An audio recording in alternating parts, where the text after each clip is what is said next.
This is Locked On Sports Atlanta, and it's time for the Atlanta Football Party, only on Locked On Podcast Network, your team every day. Welcome into the Atlanta Football Party, your home for the best Atlanta Falcons football talk. It's local insight you can't get anywhere but right here at Locked On. I'm your host, Tenitra Batiste. Alongside me, our Falcons analyst, Jarvis Davis, Locked On Falcons host, Aaron Freeman, and 11 Alive anchor reporter, Maria Martin. Today's episode is brought to you by FanDuel. Place your first $5 bet and you'll get started with $150 in bonus bets guaranteed. Visit FanDuel.com to get started. And of course, our Atlanta Football Party is part of the Locked On Podcast Network, your team every day. So let's talk about how things might just hit different on offense in Week 16 and whether you're more excited or concerned about it. And will the defense send help again this week? We'll discuss. And we're knowing the Falcons can't possibly Falcon, or can they? We'll debate that and a key injury. But first, let's talk about the switch from 18 to 8 under center. This week, Coach Raheem Morris finally named Michael Penix Jr. the starter over Kirk Cousins after underwhelming play in the Falcons' most recent game against the Las Vegas Raiders Monday night, albeit a win for the Falcons in spite of it all. But Jarvis, with Kirk's play really over the 5-week stretch, and the Falcons still having a very realistic chance of winning the NFC South, especially during that stretch, do you have an issue with the timing because you felt that maybe should have been done sooner? Jarvis, you're muted. Are you muted, Jarvis? Or is that me? That's me. Sorry, guys. All right, so here we go. For me, I would have liked Bennett, depending on, based off of who they played, they've been playing in these past games. I wouldn't have minded to have seen it against the Raiders, because here's the thing.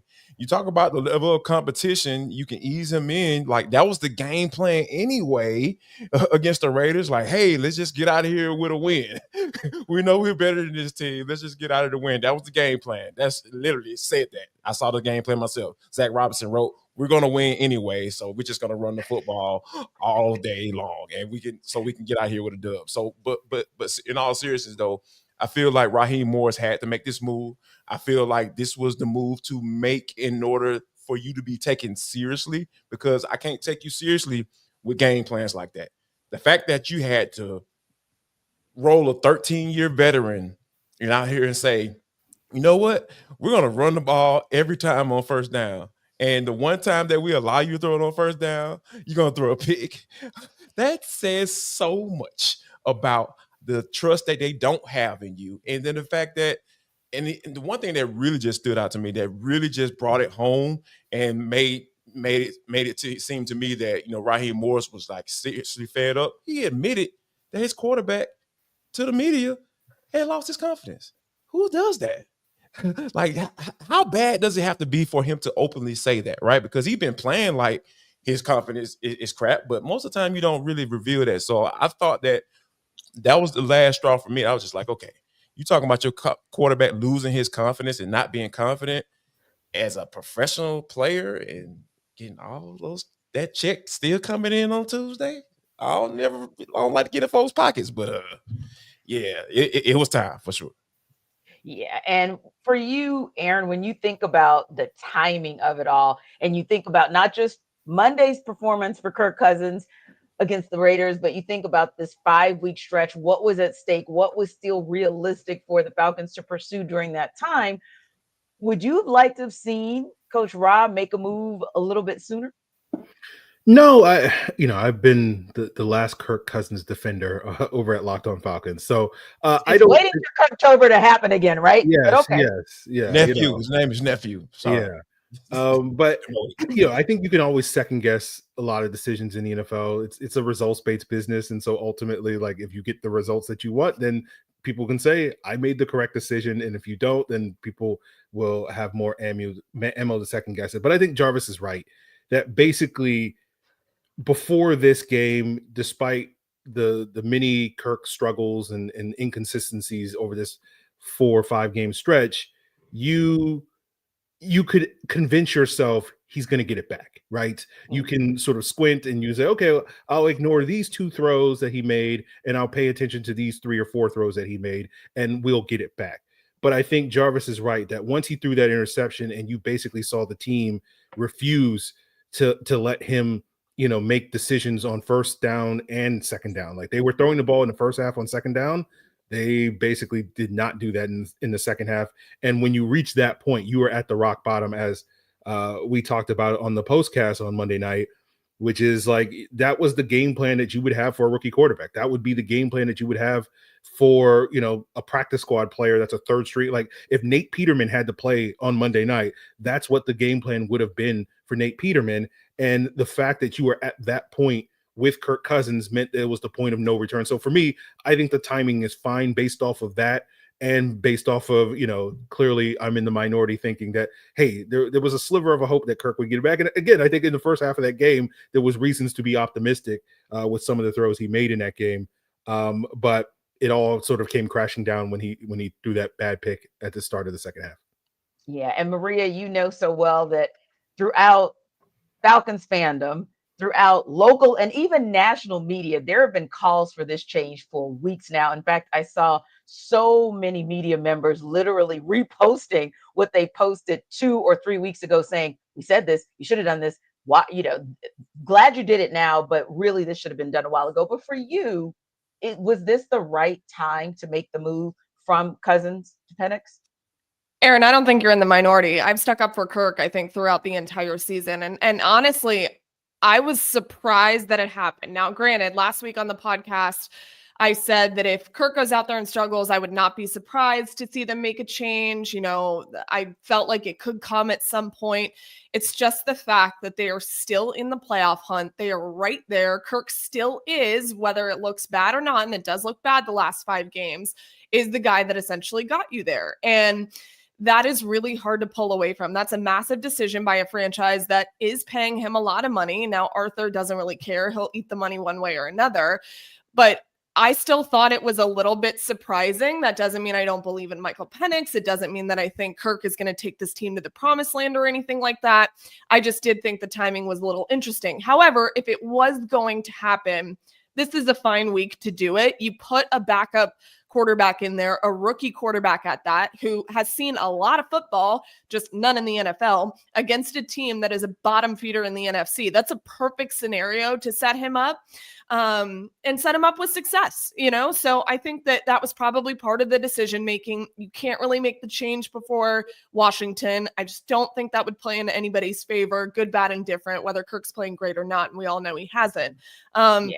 Yeah, I mean, the confidence just hasn't been there with Kirk from the team standpoint. Kirk yesterday said that if anything, he felt like he was overconfident. He was making throws that probably he shouldn't have because he was a little too confident in himself. I thought that was a very interesting comment by Kirk.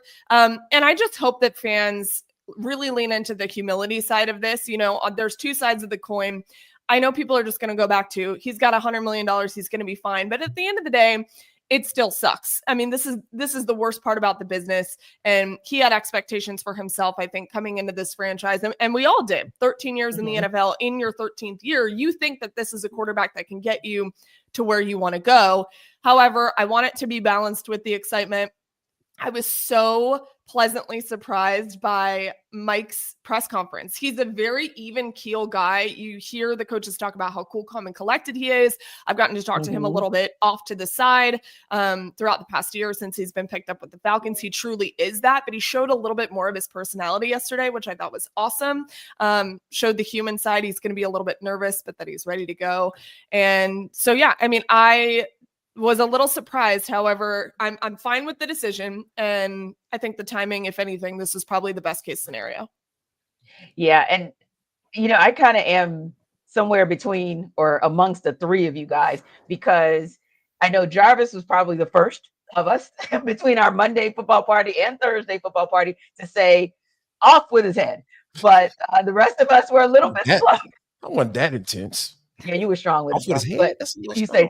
No. So yeah, Jarvis was don't do that, Aaron. You were close. You were close. Aaron was probably the one who had to drag across the finish line of letting 18 go kicking and screaming. And Maria was probably right in the middle. And I'd probably say I was the same, but I think the only caveat I would say is I do believe it could come a week sooner because the Raiders are about as I'm trying to be euphemistic.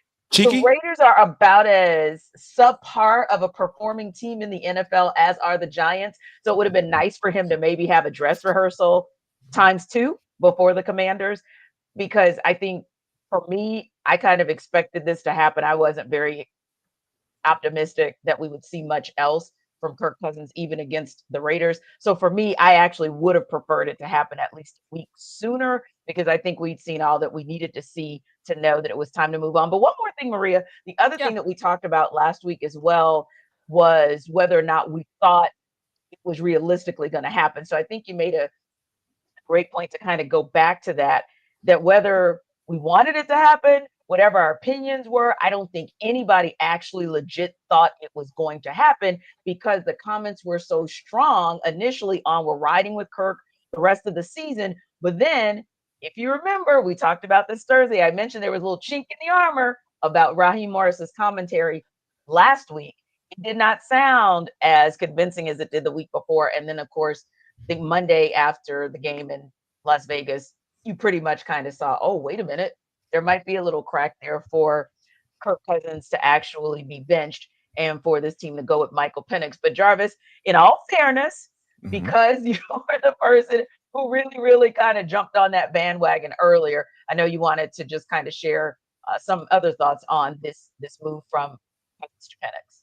So I think Maria made a great point because it does suck for nephew. You know, can I call him Kirk now?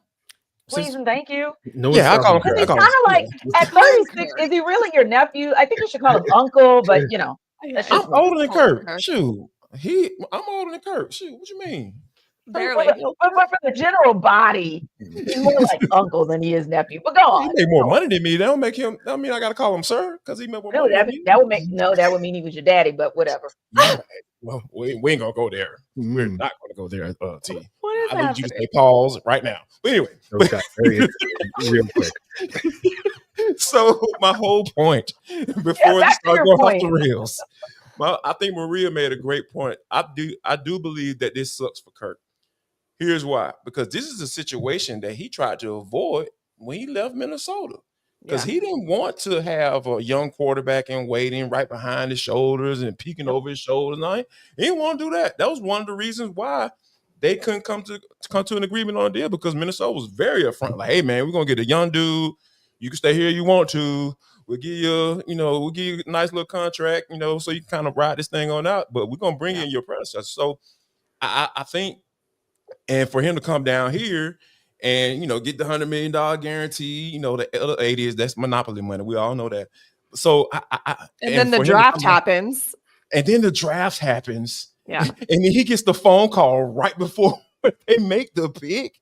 Like, that has to absolutely suck. I know Kirk had a conversation with his wife in bed that night, and it was just like, man, these mother blankers. Yeah. I didn't want to deal with this. That's why I came down here, So and here we are. And here we are. And I think that just absolutely sucks for him as a professional. And a lot of people, I've seen a lot of people comment and stuff on social talking about he might retire. Like, man, no, I don't see that happening. I don't think so. Just my interaction with Kirk and kind of talking to him, I feel like he at least has one more stop in him to say, hey, man, I still can do this doggone thing. Yeah. And I think for me, it's kind of like half and half because, I think you guys are right.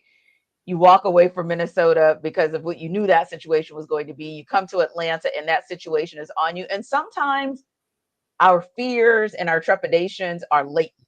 So sometimes you sit for a minute and you think you're okay until you make one mistake or two mistakes or three mistakes. And then maybe that doubt starts to creep up again, or maybe those questions about that guy over your shoulder start to creep up again. You never know. I think eventually we'll find out more once Kirk understands his yips a little bit better than he does today. But that's kind of one side of it. But I guess for me, the other side of it is I look across the league and think about last season. Last season, we had almost half the NFL teams having to go to a backup QB or having to scramble and try to find somebody. And you look at so many teams this season also saying, well, who are we going to get if they didn't have their guy? And Atlanta just so happened to get that guy. So I think Kirk Cousins is going to be quite fine if and when the Falcons find a way to move on from him, like they're probably going to do at the end of the season, because I'm It'll sure be there's up going to to be some Kirk. NFL team that might. Kirk got a lot of he got a little stick now. You know. Listen, shout out to his agent, because it'll Yeah. totally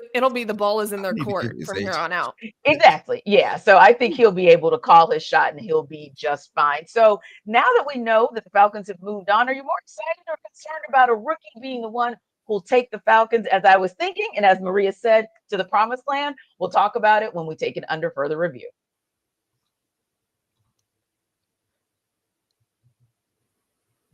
This episode of our Atlanta football party is brought to you by FanDuel. Hey, NFL fans, you can start the season with a big return on FanDuel, America's #1 sportsbook. So when you get a hunch in the middle of the game, you can check out the latest stats, view live play-by-play, and so much more on the same page where you place your bets. So you can get started with a really cool deal because, hey, you can get started by placing a first $5 bet and getting started with $150 in bonus bets guaranteed. That's a pretty good look if it's me, especially if you think about the odds for the Falcons versus Giants this coming Sunday. Now, this seems like it's going to be a game that is in the Falcons' favor, and it actually is. Right now, FanDuel has them up by about, let's see, they are -8.5. So the Falcons are in pretty good position. So if you get that hunch in the middle of the game, you can check out the latest stats, view live play-by-play, and so much more on the same page where you place your bets. And again, you've got something guaranteed if you go to FanDuel.com. Place that first $5 bet. You'll get started with $150 in bonus bets. That's at FanDuel.com, because FanDuel is America's #1 sportsbook.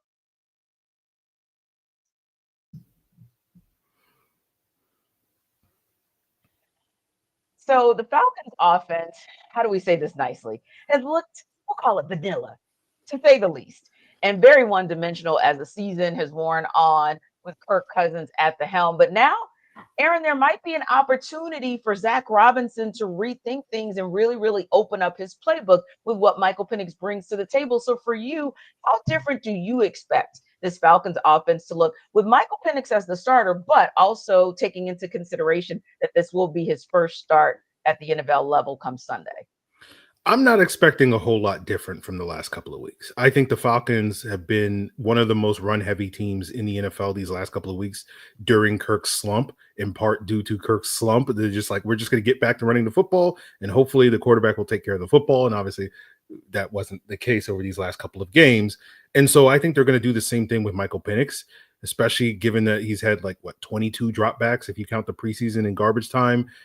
I think today, as we're talking, this is probably the first real practice that he's had with the ones this season. So I don't think the Falcons are going to be throwing everything at the wall. I think probably the one difference that you could probably expect to see, at least in this first game, and we'll build from there, is maybe you'll see a little bit more of the sort of bootleg rollout concepts off of the play action that you often see in a run scheme like the Falcons run, which is a heavy dose of outside zone. And you didn't necessarily get that with Kirk Cousins throughout this season, given some of his athletic limitations. And so you'll have an opportunity to see maybe more of that. But outside of that, I think the Falcons are just going to go out there. It's the Giants, similar to the Raiders, as we discussed, questionable team right now. And they're just going to be we're going to run the football. We're not going to put too much on our rookie's lap. And hopefully he'll manage the game, make a couple of throws that we need him to make, and hopefully not turn the ball over. And that's good enough to beat this Giants team at home. So Maria, Aaron just called out something that a lot of people might think about, is this going to be a game manager situation for Michael Penix Jr., or is this going to be a situation where Zac Robinson is woo, and bring out all the tricks? But maybe it's somewhere in between. For you, where do you think this offense is going to land now that we know for sure that Michael Penix is the starter? I think it's going to look a little safe in the beginning of the game, but I also do think they take the kid gloves off with Mike. I mean, they really, if you start listening to them back from the combine, from the draft, everything, they believe so heavily in Mike's capabilities and what he can do as a quarterback. And honestly, I've been watching tape of him in college the last couple of days, just trying to get myself acclimated to the way that he throws the football. And I was just reminded that he's at his best when he's taking shots down the field. His balls downfield are the most accurate. And that's something that's been missing, quite frankly, pretty much the entire season, except for the game where Kirk was breaking a franchise record. And he can do the intermediate throws really well, tight windows really well. He's got incredible accuracy. We know about the arm strength. Not a ton different with a lefty quarterback, but I do think that he gives you a little bit more creativity at the quarterback position than Kirk does. Whatever's going on with Kirk, and stuff that we know that he can do and has done in the past, it's not happening right now. Mike can give you that and a little bit more. Mike is a pocket passer. He just can also be mobile. He's giving you a little bit more freedom at the quarterback position and a little bit more options with a ton of guys to play around with offensively. This can be a really explosive offense. That was the idea when they brought in Kirk Cousins, in that they could get a quarterback in here and kind of light things up a little bit. Saw flashes of it. So I don't really see why Mike couldn't be plug and play in that scenario, especially, again, the point that I made 20 minutes ago, especially against a team like the Giants. I think that you are going to see him struggle at times. It's natural for a rookie quarterback to go through that. I think even it was probably Zac Robinson that mentioned that he does expect him to struggle a little. You'll see the young mistakes is what he called it. But I do believe in Mike Penix. I said before, I thought that he was the best quarterback coming out of this draft, which was a massive statement. And I just like what he can give you. I like what he offers, but I don't want people to have expectations that are unrealistic for someone who's never played in an NFL football game. That doesn't mean I don't think he has a bright future. Doesn't mean that I don't think he'll go out there and sling it, because I think he will. It's just to expect someone to go in and give you this unbelievable performance in game one. I would love to see it. We would all love to see it. I just don't know if that's going to happen. Yeah, and it's so tough because, of course, the NFL is a copycat league, but fans in their minds are copycatters as well. So they're like, oh, yeah, of course he can be the next CJ Stroud, or of course he can be Caleb Williams, or of course he can be Jaden Daniels. Maybe. And he may be Jarvis, but the fact of the matter is you don't know for sure until he actually gets into a game and he has real time experience. But on the same token, it's interesting because, like Maria, I was kind of looking at some things, kind of running back his last season in Washington, and particularly how he played in that first college football playoff game, and just looking at the beautiful spiral and the confidence and throwing it down the field, something that the Falcons haven't been able to do. And when you have, or do very often, when you have weapons like Drake London and Darnell Mooney, hell, you'd at least like them to try, right? To see if that can actually happen. So I think you'll see kind of a progression, if you will, of him, like, hey, put him in some situations, kind of see how he operates.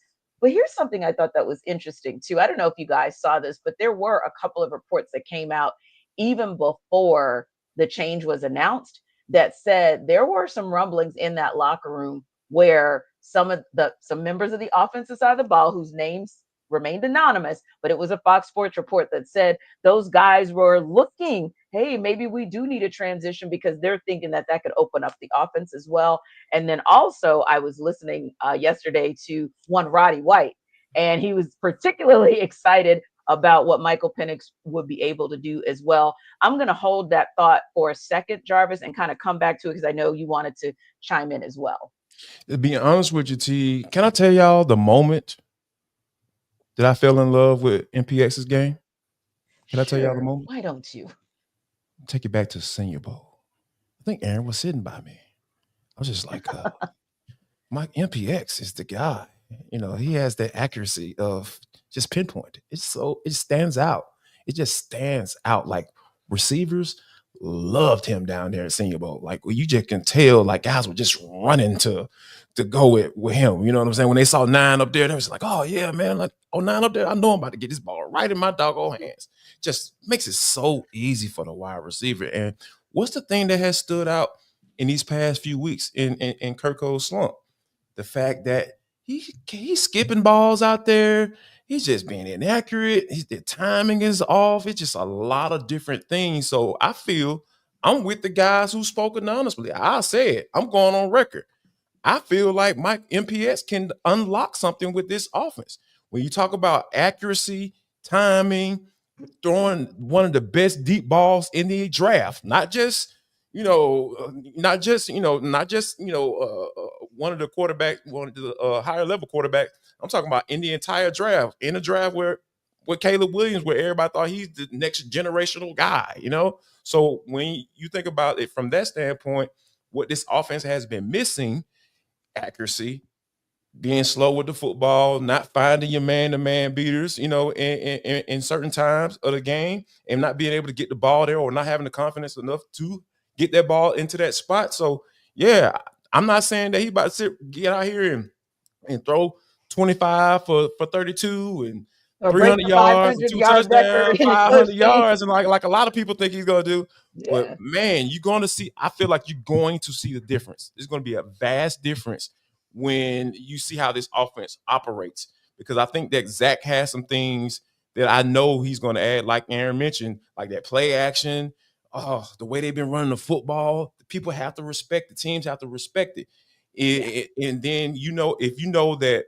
Kirk wasn't going to pull that ball out of the good of Bijan Robinson and drop back and find somebody deep down and take a shot down the field, that tells the defense, like, I don't respect that. If you try to do play action, we just gonna keep coming. We're not concerned about that. We know you're gonna throw the football. So now that you have the threat of that, and you have somebody who can move around a little bit, I'm not saying he's Michael Vick or anything like that. I know people want to make comparisons because he's black and he's left-handed, but he can move. So for me, I feel like this is gonna be. I'm very excited. I don't know if you all can tell. I'm very excited about what he's going to bring to the table, because I feel like his assets and what he brings to the table as a quarterback is exactly what this offense needs. Yeah, and one thing that I thought was encouraging as well, to your point about Michael Penix being left-handed, Roddy White was asked the question of whether or not he thought that was going to be a challenge, especially because that kind of changes the blind side for the O-line. But he said he was very, very confident in the fact that it wouldn't affect how Chris Lindstrom or Caleb McGarry or anybody on that O-line approaches the game. He was still very encouraged by what Michael Penix will be able to do, and an O-line that will be able to support him in his first time out. Now, speaking of support, the defense sent some serious help for the Falcons this past Monday night. Will they do it again Sunday? We'll talk about it in Next Up.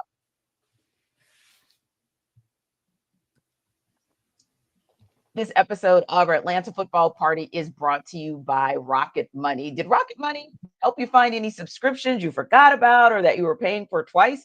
That definitely has happened to many of us, myself included. And hey, I have a few subscriptions that sometimes I don't realize I have to pay for. I've got to put it on my calendar and even still forget when I get the reminder. Rocket Money makes it easy to track them all down. It's like having a personal assistant for your finances. Rocket Money is a personal finance app that helps find and cancel your unwanted subscriptions, monitors your spending, and helps lower your bills so you can grow your savings. It brings everything together in one place, whether it's subscriptions, your spending habits, or even the goals you want to hit this year. Rocket Money has over 5 million users and has saved a total of $500 million in canceled subscription savings for members, and they've saved them up to $740 a year when using all of the app's premium features. So cancel your unwanted subscriptions and reach your financial goals faster with Rocket Money. Go to rocketmoney.com/lockedon today. That's rocketmoney.com/lockedon, rocketmoney.com/lockedon, so you can cancel those unwanted subscriptions and reach your financial goals today.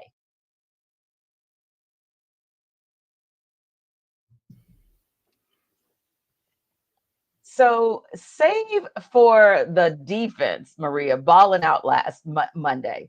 We might have been having a different conversation. And granted, we saw that it was a little bit of bend, don't break towards the end. But nonetheless, for the most part, the defense saved this Falcons game and maybe saved the season by getting that win against the Raiders. This is a little bit of a different scenario because we do think we're going to get more productivity out of Michael Penix and therefore the offense.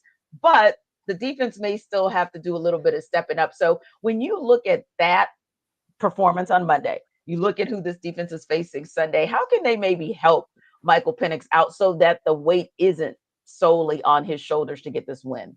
I think the defense had no other option but to do what they did on Sunday, because can you imagine if Desmond Ridder would have had any type of success and looked a little close there at the end? And I was thinking, oh man, I don't know what I'm going to do if this man starts, I don't know, scoring game-winning touchdowns. Like, I was going to get off social media for a little bit because I don't know if I could have read what was going to go down. So, yeah, they had no other option. But I think the positive is, regardless of who they've played, the defense has progressively gotten better since the bye week, when there were all of these just exclamations for there's no pass rush consistency, there's no signs of life on defense, and now we've flipped the narrative of what happened before the latest bye week. So I think that was really encouraging. I think getting Justin Simmons involved and getting an interception his second of the season was also a good step in the right direction. I know we've talked about him a lot on this podcast and how we would have liked to see a little bit more from Justin.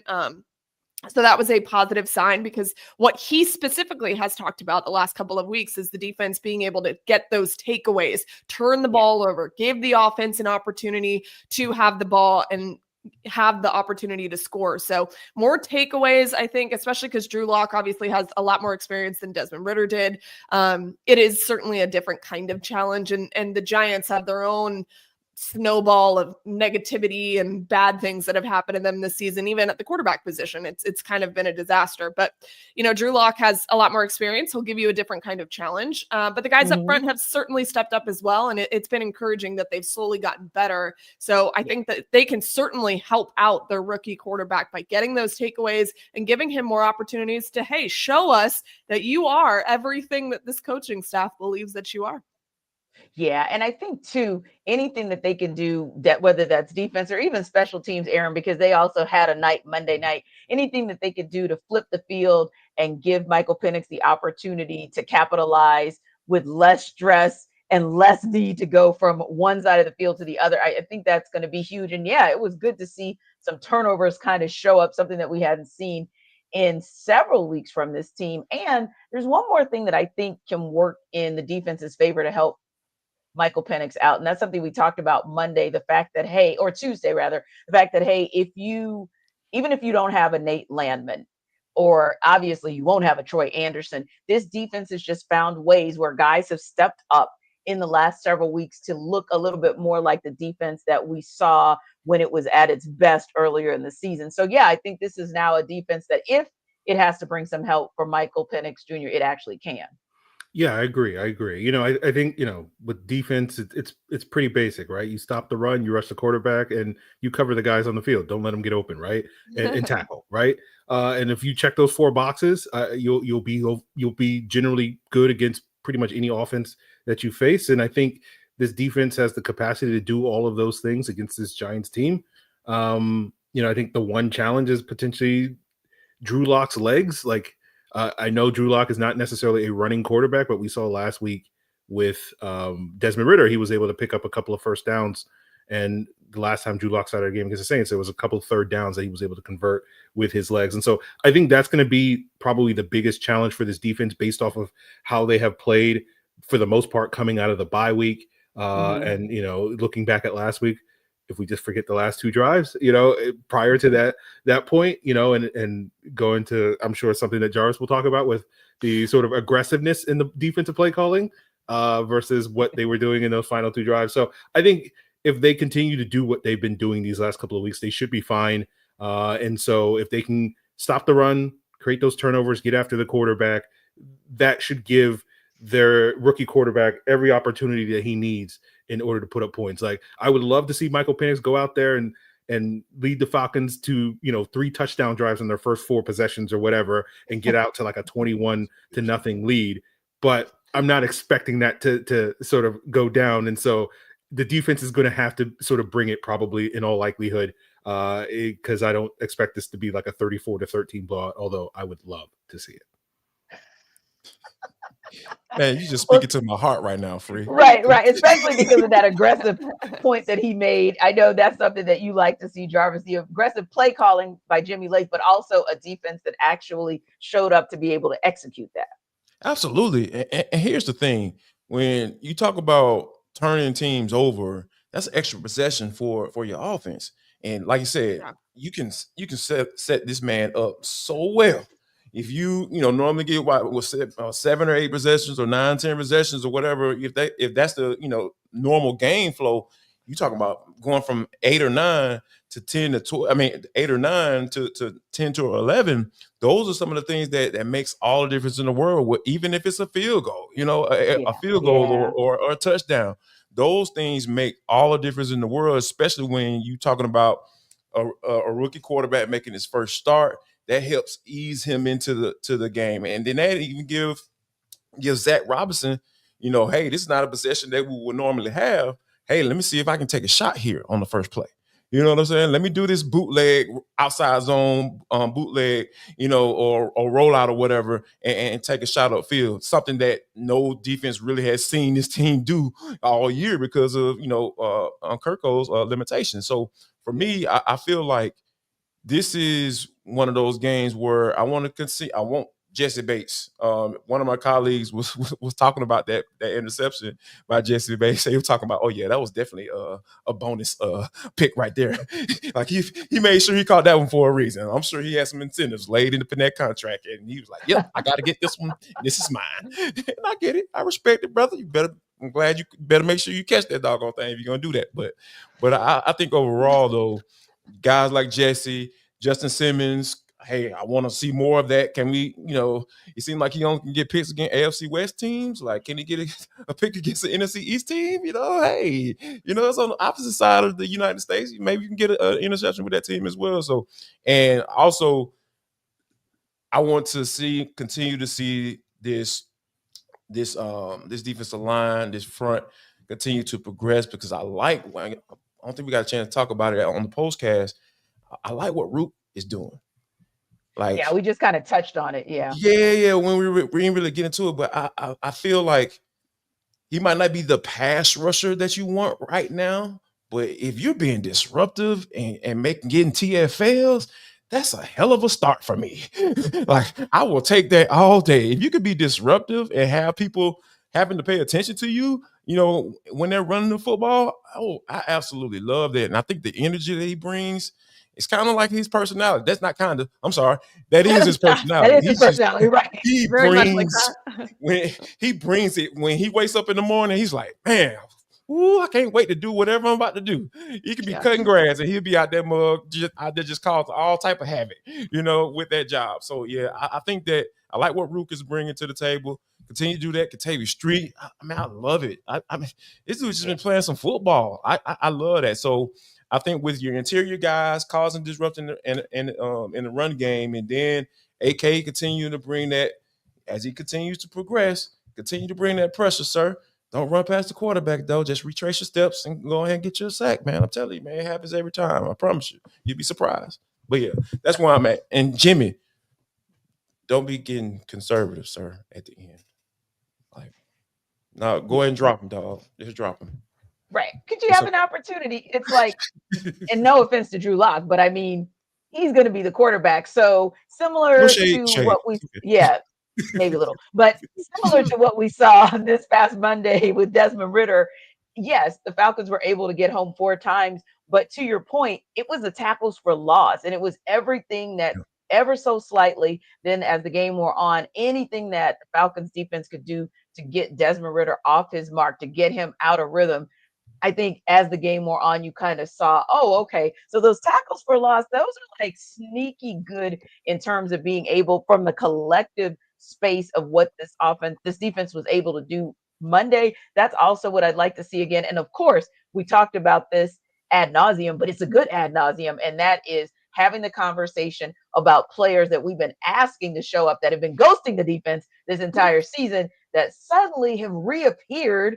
They reappeared Monday, and hopefully you'll see them reappear this coming Sunday, because it will be important that we're not just calling out those same names like a Jesse Bates or Caden Ellis. We need to be calling out a Rook, or we need to be hearing Justin Simmons' name called, not just for this week, but also to kind of show us what we could potentially see for the rest of this regular season. And hopefully, maybe you get to see it in the postseason as well. But speaking of that, Monday, they almost did it, but they didn't. They didn't Falcon. So we just want to make sure that there's an opportunity for them to avoid falconing again this week against the Giants. We'll talk about it on the other side. This episode of our Atlanta Football Party is brought to you by Game Time. Game Time is focused on togetherness this holiday season, and that means when you bring people together at live events, the experience is that much better, and of course, it's a perfect gift. Game Time also has a new feature called Game Time Picks that makes getting tickets for live events even easier, and it filters out the fluff to show you only incredible deals on great seats, so you don't have to waste the time searching through thousands of tickets.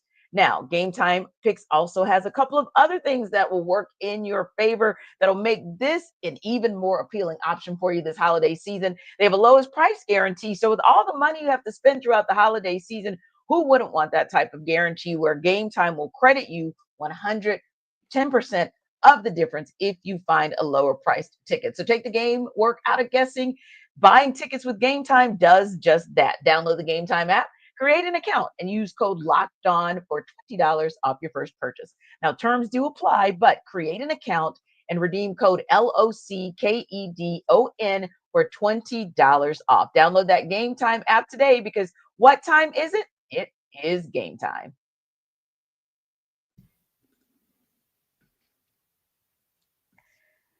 So, Jarvis, just like we alluded to in the last segment, the Raiders actually tried to make it a game late. And it was one of those where we said, okay, do we have to go after Jarvis post game because he talked about the Falcons not possibly being able to falcon? But somehow, some way, didn't happen. They didn't falcon, which is great. But we have a situation again this week where if you're not careful, you're so busy looking at, that big showdown against the Commanders the following week, right? That you overlook this Giants team, and you know what could happen if that happens. But how for you can the Falcons avoid like a full falcon, because they did partially falcon Monday night? How can they avoid a full falconing against the Sunday Giants team? Because we don't want to be talking about an L post game. I think they can avoid the falconing by doing what they've been doing post bye, right? So along with the caveat, right? Defensively, continue to do what you've been doing. Like, continue to rush the passer, put pressure on the passer, because you never know what can happen when you put the quarterback on the ground. Hey, you could probably knock the ball out as he's going down to the ground. All those things, so many capabilities, putting them behind the sticks, forcing them into third and long situations where Drew Lock feels like he has to make a play. And we know what the end result of that could be. Like, you can have guys taking the ball the other way.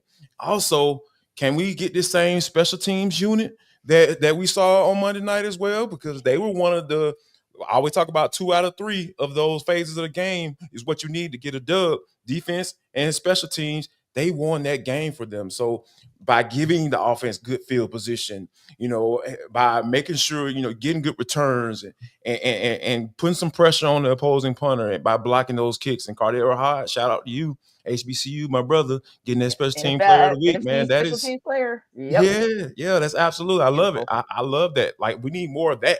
If you can get that from the defense to the special teams, the offense is going to take care of itself. Because I feel like there are some things, kind of underlying things that I'm a little bit concerned about. But I feel like defensive special teams continue to play the way they've been playing these past few weeks are really the big key of them not falconing this week. Yeah. And for you, Maria, we don't want to have this conversation, whether it's post game, whether it's Sports Extra. We don't want to have this conversation at all. But for you, whether it is that third phase special teams, or whether it's the defense, or even whether it's just the offense playing a solid game, what can the Falcons do to avoid a full-on falconing where we are talking about an L? Not have Jarvis jinx them. That's it. I don't have any other solution. It worked. My confidence in this team worked.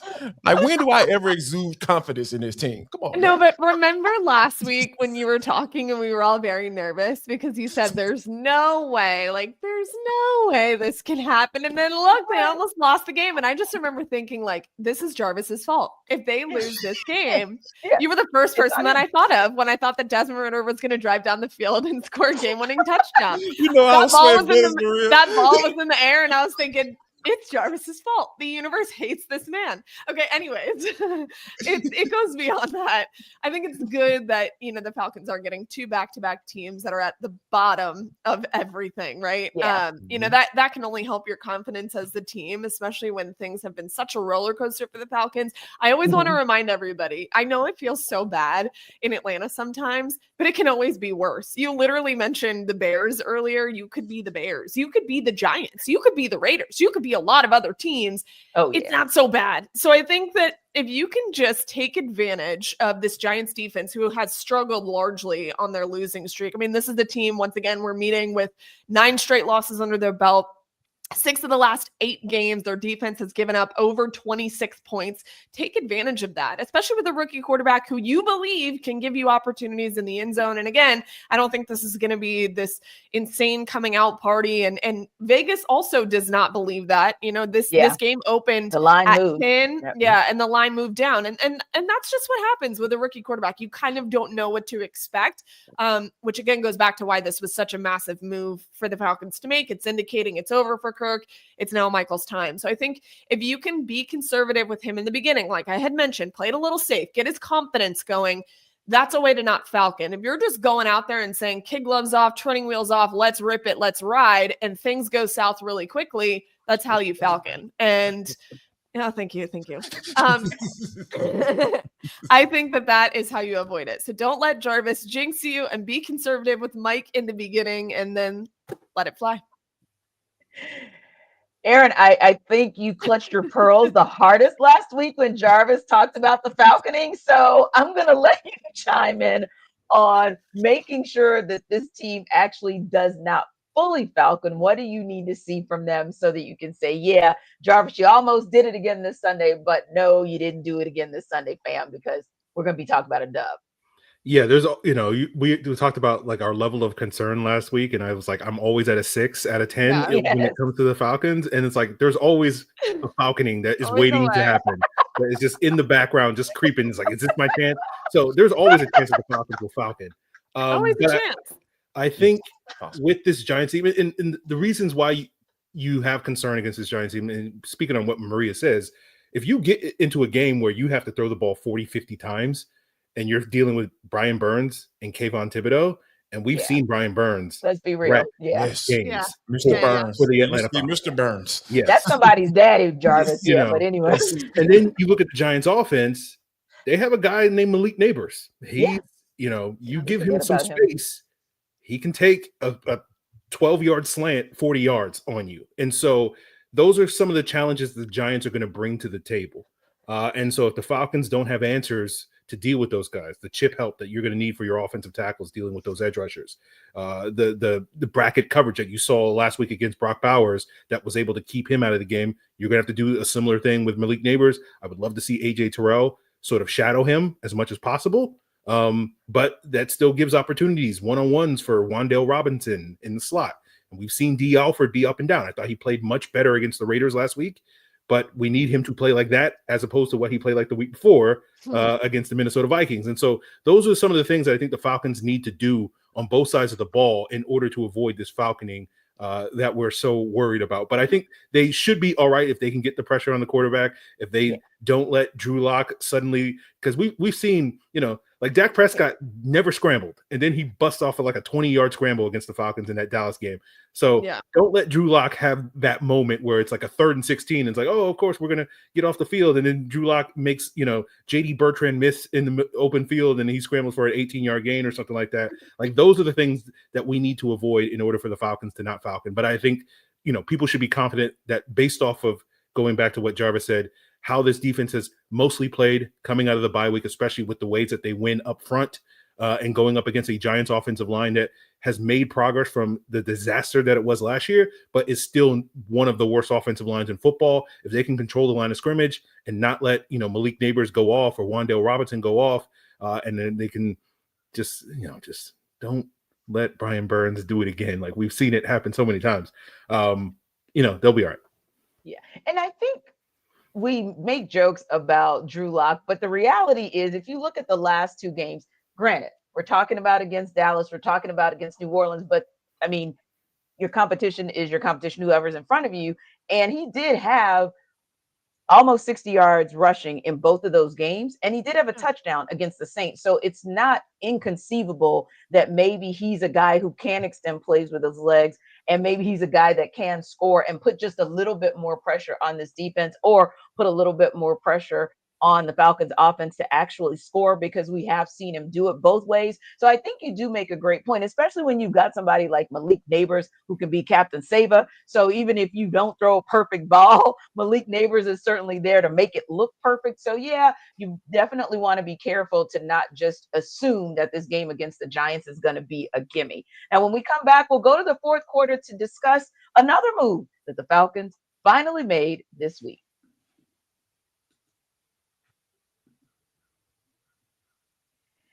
This episode of our Atlanta Football Party is brought to you by FanDuel. NFL fans, you can continue the season with a big return on FanDuel, America's #1 sportsbook. When you get a hunch in the middle of the game, you can check out the latest stats, view live play-by-play, and so much more on the same page where you place your bets. And you may really be thinking about this because, like we talked about, the Falcons are at -8.5, but that line has actually moved. It was -10 earlier in the week. That was before the Michael Penix news. Now, after, it's -8.5. So say you get a hunch about this game sometime in the middle of the game, you can still check out the latest stats. You can view live play-by-play and so much more on the same page where you place your bets. And as well, how cool is this? You can place your first $5 bet and you'll get started with $150 in bonus bets guaranteed. And you can visit FanDuel.com to get started. So again, you can continue the season with a big return on FanDuel, America's #1 sportsbook, by going to FanDuel.com. That's FanDuel.com. FanDuel is America's #1 sportsbook.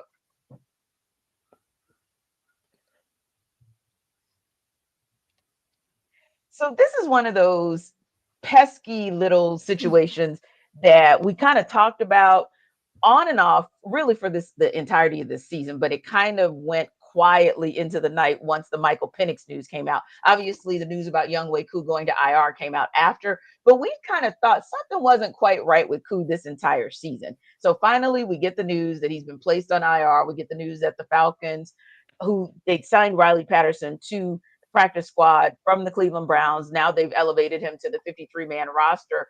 But last Monday, it was one of those games where we said, oh, dear God, Younghoe Koo missed another field goal. We sure hope that this does not come back to bite the Falcons in the butt. It didn't, but there have been moments this season where it did come back to bite the Falcons in the butt. That said, now they've got Riley Patterson, and you certainly hope, Maria, that it's not a close game, but you really don't know how this is going to turn out. So for you, first of all, talking about Younghoe Koo and his injury, for you, was it more serious than you thought? Or was it kind of like, I know for me, I kept saying, something's not right. Something's not right. This guy probably needs to sit for a minute, either go on IR completely or at least be out for 3 to 4 games. Because for me, Maria, this wasn't more mental for him. I always thought this was more physical with Younghoe Koo. Yeah, I mean, if you remember what Ross said to me weeks ago, whenever Koo was struggling, he said, I'm going to ride that thing until the wheels fall off. Yes. Head coaches don't hitch their wagon to somebody like that they don't think is exemplary.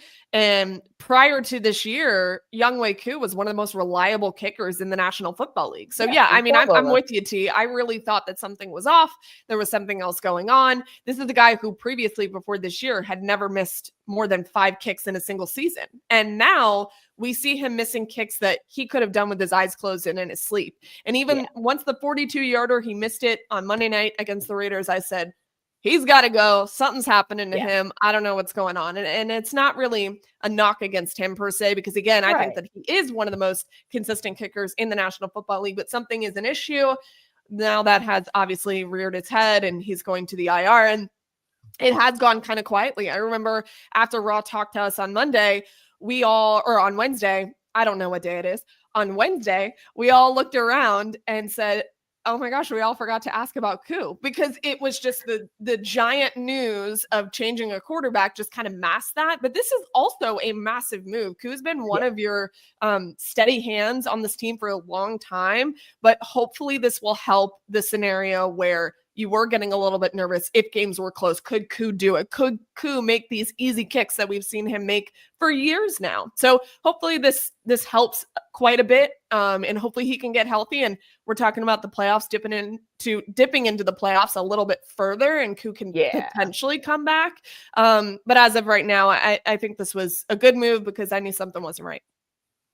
Yeah, and I think it's one of those things where, especially because, like you said, we're in do or die mode. We've got 3 games left for these Falcons to try to make a push to make it into the playoffs, and you don't know, especially that sneaky Commanders game. But also, the Panthers have looked the part here and there throughout the backside of this season, so you cannot make any assumptions about how that game is going to go as well. So yeah, you definitely look at the rest of the special teams and how they really, really picked it back up, especially this Monday night, and looked like the squad from Marquise Williams that we're accustomed to seeing, with the exception of that one guy. So I think it was absolutely that moment where, like Maria said, you looked Monday and you said, yeah, it already signed Riley Patterson to the practice squad. They were probably preparing that this might happen, and now the time has finally come where we say, yeah, cool. Thanks for all the service, but it's time for us to at least put you on the shelf for the rest of this season, because we've still got a playoff chase in hand. Yeah, he had the hip injury coming out of the bye week against the Chargers, and that's when they first brought Riley Patterson in. And then it seemed like, okay, they let Riley Patterson walk. He went to Cleveland, and it's like, okay, who's back? And then last week, he wasn't on the injury report, but they then brought in another kicker on the practice squad, I think either Sunday or Monday. And that to me was like the red flag. We're like, why are you bringing a kicker? As Maria said, like, Raheem has great loyalty to Younghoe Koo. And so that told me that, like, he's probably still dealing with that hip injury that was bothering him earlier in the season. And so sort of when you saw in the game, they had 2 opportunities to kick like 55, 56-yard field goals. They elected to punt in both of those situations. That told you that kicking power that Younghoe Koo normally has. And we've seen him hit kicks already this season from that distance. And then he misses the kick later in the game from a shorter distance that he normally makes. That kind of told me, like, yeah, I think this hip injury, even if he's not on the injury report, is still bothering him. And so the fact that the Falcons decided, hey, this is going to be an issue. And rather than it continuing to be an issue and having to deal with, hey, we're at the 36-yard line. Do we kick a field goal? Do we feel confident that Koo's range is going to be hitting that and some of the other missed kicks that are very makeable, as you said, T? So that they're going to shut him down for the season. This is a golden opportunity for Riley Patterson, because I think because of the season that Koo has had, I don't expect the Falcons to move on from Koo in this offseason like some people think. But I do think they'll probably bring in some competition, just as in some insurance. And Riley Patterson is probably the prime guy that could potentially, be brought back if he performs well over these next 3 weeks, to at least push Koo and give the Falcons an insurance policy if he doesn't bounce back next year. Yeah, and you're right, Aaron. I think that is the undercard and the undercurrent that we didn't talk about, because Monday night we were so up in arms that I think we touched on it in the post game, like, okay, this is the only time that a team was in that field position across the entirety of the NFL season this year where they didn't attempt a field goal. And if you've got Younghoe Koo and you don't attempt a field goal in that position, that field position, that tells you everything you need to know about what this really is. So yeah, Jarvis, I think that was kind of our foreshadowing, if you will, of what ended up being the news, which is, hey, we've got to put Younghoe Koo on IR, and we're going to hope Riley Patterson can get us the rest of the way through this season.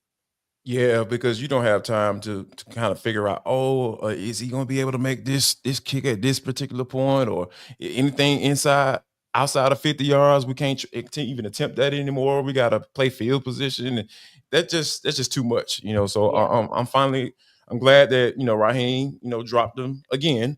And hey, man, we love you.